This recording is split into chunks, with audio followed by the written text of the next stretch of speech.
In this video, we'll take a look at the Cambridge First and the Part 1 speaking. The first thing to know about this Part 1 speaking is that it is 2 minutes.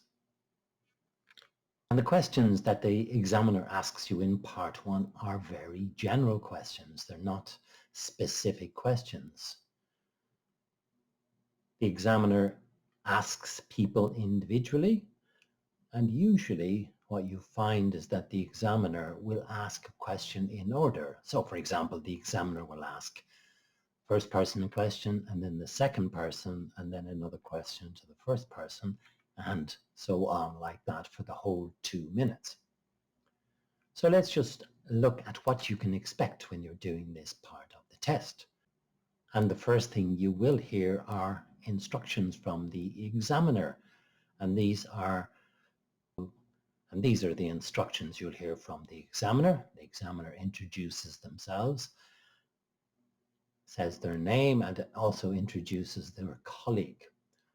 The examiner then asks you about your name, and first name is generally okay here, but you can give your full name if you wish.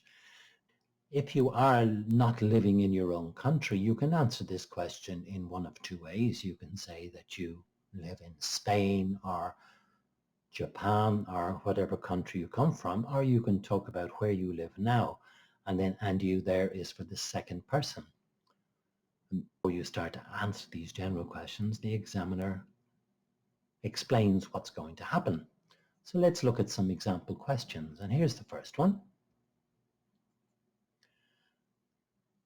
And then this is the question the examiner could ask you, and you can see why there at the end of this question. The examiner will ask this question if the examiner thinks that the answer is too short. And here's an answer to this question. And this is fine. This is a nice answer. Question here about celebrating special occasions with friends or family. And this is a good answer to this question.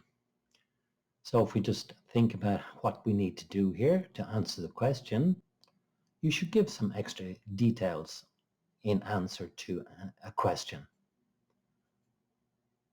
And like this example here, 2 or 3 sentences is normally enough just to give a satisfactory answer to this question. And here's our second example.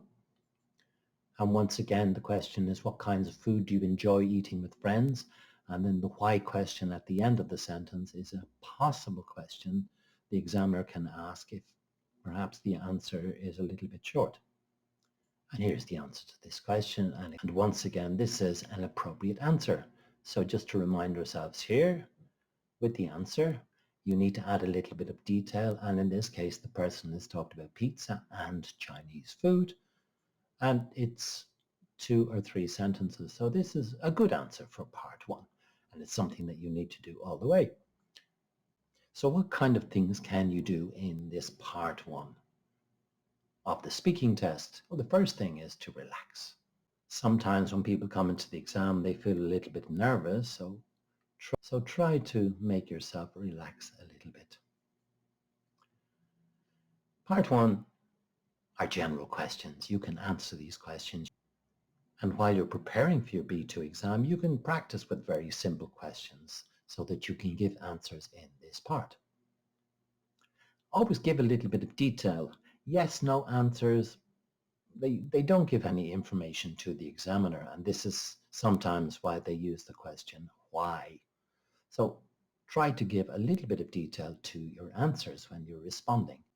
And you should also listen carefully, both to the examiner, so you can try to understand their accent, and also to your partner, because sometimes people can become more stressed when they don't think they understand.